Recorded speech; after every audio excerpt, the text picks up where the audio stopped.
કેમ છો ખેડૂત મિત્રો? હું છું ચંદ્રેશ ઠાકોર અને તમે જોઈ રહ્યા છો આપણી યુટ્યુબ ચેનલ ખેડૂત કલ્યાણ. તો આપણો આજનો આ વિડીયો જે છે એ કપાસ ઉપર છે. ગઈકાલે મેં વિડીયો એરંડા વિશે નાખ્યો હતો અને એક હિન્દીમાં વિડીયો જીરા વિશે પણ મેં કાલે જે છે પ્રમોટ કર્યો હતો, પોસ્ટ કર્યો હતો. તો એ વિડીયો તમે આઈ હોપ કે જોયો હશે. તો મિત્રો, જો હું તમને વાત કરું કપાસની, તો કપાસમાં ક્યાંક ને ક્યાંક સ્ટ્રક્ચર ખૂબ સારું દેખાઈ રહ્યું છે ચાર્ટ ઉપર. અને મેં ત્રણ વસ્તુની જે વાત કરી છે, એરંડા, કપાસ અને ગુવાર, આ ત્રણ વસ્તુઓ બની શકે છે કે આવનારા 2025ના વર્ષમાં જે છે તેજીના ખોળા કદાચ સાબિત થઈ શકે છે. ઠીક છે. તો બીજી વસ્તુ જે છે કપાસ, એના વિશે આપણે વાત કરી લઈએ. ઘણી બધી કમેન્ટ હતી કપાસ વિશે અને ઘણા ટાઈમથી વિડીયો મૂક્યો નહોતો કપાસ વિશે, તો એના માટે થઈને અને હાલ જે છે વાવણીની ઓલમોસ્ટ જે છે જે કપાસ જે છે એ લોકોએ ખેતરમાં ઓલરેડી વાવી ચૂક્યા પણ છે. ઠીક છે. તો ક્યાંક ને ક્યાંક જે થોડા ઘણા ડેટા છે એના વિશે આપણે એનાલિસિસ આ વિડીયોની અંદર કરી લઈશું મિત્રો. ઠીક છે. કપાસનો ચાર્ટ જે છે વીકલી ટાઈમ ફ્રેમમાં 200ની મૂવિંગ એવરેજની આસપાસ કરેક્શન કરી રહ્યો છે. અહીંયા એ વેવ, બી વેવ અને આ સી વેવ ડેવલપ કર્યા બાદ અહીંયા એક એક્સ, એ, બી અને આ સી, કદાચ આ બની શકે છે કે સી વેવ ફેલિયર બની જાય. તો એવું ક્યાંક ને ક્યાંક સ્ટ્રક્ચર ચાર્ટમાં અહીંયા દેખાય છે. વીકલી ટાઈમ ફ્રેમનું જે છે એક કન્સ્ટ્રક્શન છે, આરયુઈ ચાલી રહ્યું છે તે. અને સમય મર્યાદાની જો વાત કરું તો છેલ્લા મિત્રો લગભગ જો આપણે વાત કરીએ તો 2022થી એટલે 2 વર્ષના આસપાસથી, 2 વર્ષથી પણ વધુ સમય થઈ ગયો એક કરેક્શન મોડમાં છે. હવે ક્યાંક ને ક્યાંક મિત્રો એવું લાગે છે કે આ જે પેટર્ન અહીંયા ડેવલપ થઈ છે, આ પેટર્ન ક્યાંક ને ક્યાંક હવે બ્રેક થશે ટૂંક સમયમાં. અને જો ઉપરની તરફ બ્રેકઆઉટ આવશે તો ઉપરની તરફ બ્રેકઆઉટ કરવા માટે આપણને એક કન્ફર્મેશન જે છે ફાઇનલ અહીંયા મળી જશે.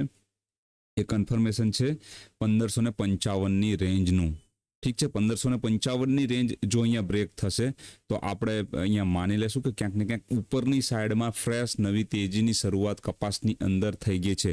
ઓલરેડી 1523ના આસપાસ કપાસનો ભાવ અત્યારે વાયદામાં બતાવી રહ્યો છે મિત્રો. ઠીક છે. તો અહીંયા એક રેઝિસ્ટન્સ છે, ફાઇનલ રેઝિસ્ટન્સ, જ્યાં એ રેઝિસ્ટન્સને એક વખત, આ 2 વખત અને 3 વખત, ત્રીજી વખત ટેસ્ટ કરવા માટે કિંમતો જઈ રહી છે. જો અહીંયાથી ડિક્લાઇનિંગ આવશે, જો અહીંયાથી ડિક્લાઇનિંગ એટલે ફરીથી જો એક નાની મંદીની શરૂઆત થશે તો કપાસ ક્યાંક ને ક્યાંક ફરીથી 1420-1400ની આસપાસ આવતો જોવા મળશે. પરંતુ જો મિત્રો અહીંયાથી બ્રેકઆઉટ આપણને આવતું જોવા મળી ગયું, અહીંયાથી આ બ્રેકઆઉટ આવતું જોવા મળી ગયું, તો કપાસ ફર્સ્ટ એટેમ્પ્ટમાં કોશિશ કરશે 1700થી 1800ની રેન્જમાં જવાનું. ઠીક છે. અહીંયા 1700થી 1800ની રેન્જમાં જવાની કોશિશ કરશે અને એ રેન્જના બ્રેકઆઉટ આવ્યા બાદ કપાસ ક્યાંક ને ક્યાંક લાઈફ ટાઈમ હાઈ જે એનો 2200થી 2300 રૂપિયાનો છે એને બ્રેક કરવાનો એટેમ્પ્ટ કરશે મિત્રો. ઠીક છે. તો આ જે છે આ રેન્જ છે, આ કન્ફર્મેશન માટે આપણે રાહ જોઈ રહ્યા છીએ કપાસમાં. કપાસ જો એક વખત, ફરીથી કહી દઉં મિત્રો, જો કપાસ એક વખત 1550, 1552, 1560 માની લો આપણે, ચલો 1560ની રેન્જને જો તોડશે ઉપરની તરફ, ઠીક છે, 1560ની રેન્જને અહીંયાથી આ ઉપરની તરફ જો તોડી દેશે તો પહેલો જ ટાર્ગેટ કપાસની અંદર 1700-1720ની આસપાસનો રહેશે. અને બીજો ટાર્ગેટ મિત્રો ઉપરની સાઈડમાં 2300થી 2400 રૂપિયાની આસપાસનો રહેશે કપાસની અંદર મિત્રો. ઠીક છે. આ પ્રકારનું કામ ક્યાંક ને ક્યાંક ચાર્ટની ઉપર કપાસમાં થતું જોવા મળી રહ્યું છે. આ વાત કરી લીધી આપણે ટેકનિકલની. હવે મિત્રો ન્યૂઝમાં જોઈ લઈએ. તો ન્યૂઝમાં અત્યારે જે છે હું થોડું ફાઇન્ડ કર્યું તો મને મે 2024ની આસપાસ, 14 મે 2024ની આસપાસના એક ન્યૂઝ મળ્યા હતા 2 મહિના અગાઉના, કે જે આ વર્ષે જે છે એ કપાસનું કન્ઝપ્શન, કે જે કપાસનો વપરાશ જે છે ક્યાંક ને ક્યાંક એવું છે કે 3.2% આસપાસ વધારે થશે કન્ઝપ્શન એનું. અને 117 મિલિયન ઘાસડીનો ઉપયોગ જરૂરત છે આવતા વર્ષમાં. અને ગયા વર્ષમાં 112 મિલિયન ઘાસડીનો જે છે ઉપયોગ થયો હતો. ક્યાંક ને ક્યાંક 5 મિલિયન ઘાસડી વધારે વપરાવાની છે, બજારને જરૂર છે 5 મિલિયન વધારે ઘાસડીની. ઠીક છે.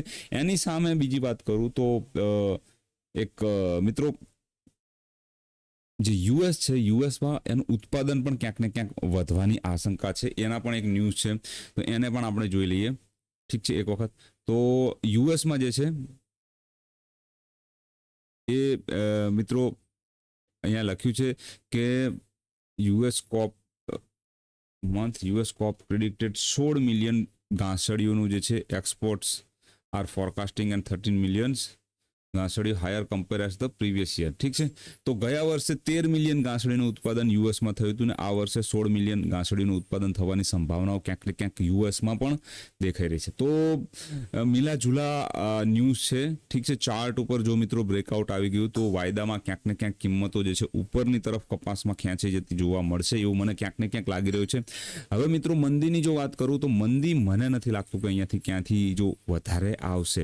ઠીક છે, બની શકે છે કે આ 200ની મૂવિંગ એવરેજ જે છે આને ટેસ્ટ કરવા માટે કિંમતો ઉપરથી નીચે આવે, પણ એવી કોઈ વધારે મંદી મને આવતી દેખાતી નથી. ખાસ કરીને જે 1360ની રેન્જમાં કપાસ મને ફરીથી જાય એવું લાગતું નથી. ઠીક છે, એનું રીઝન એ જ છે કે જો નીચે મંદી આવવાની હોત તો આ પહેલા આ સમયગાળાની વચ્ચે જ આ સમયગાળાની અંદર જ જે છે મંદી આવી ગઈ હોત અને આ સમયગાળામાં અહીંયા જે રીટેસ્ટ કરી ઉપર નીકળે છે કિંમતો એ નીકળવાની જગ્યાએ નીચેની સાઈડમાં એને પોતાનો મૂવ જે છે કન્ટિન્યુ કરી નાખ્યો મિત્રો. ઠીક છે, તો આ ડિટેલ વિડીયો હતો કપાસ વિશે. હું આશા રાખીશ કે તમને જે પણ મેં માહિતી આપી એ તમને વ્યવસ્થિત રીતે સમજાણી હશે. કોઈ પણ તમારો ફીડબેક હોય, કોઈ પણ તમારો રિવ્યૂ હોય તો તમે કમેન્ટ બોક્સમાં જરૂર લખી શકો છો, જેથી કરીને મને પણ ક્યાંક ને ક્યાંક આઈડિયા આવે. અને તમે મિત્રો અમારી સાથે જોઈન થઈ શકો છો અમારા કોર્સિસની અંદર. એડવાન્સ 1નો કોર્સ જે છે અમારા એપ્લિકેશનની અંદર 2500 રૂપિયામાં ફક્ત અવેલેબલ છે અને એડવાન્સ 2નો જે કોર્સ છે એ અમારા એપ્લિકેશનની અંદર 5300 રૂપિયાની આસપાસની ફીઝમાં અવેલેબલ છે મિત્રો. ઠીક છે, તો અહીંયા વિડીયોને ખતમ કરીશ. જય હિન્દ, જય ભારત, વંદે માતરમ દોસ્તો.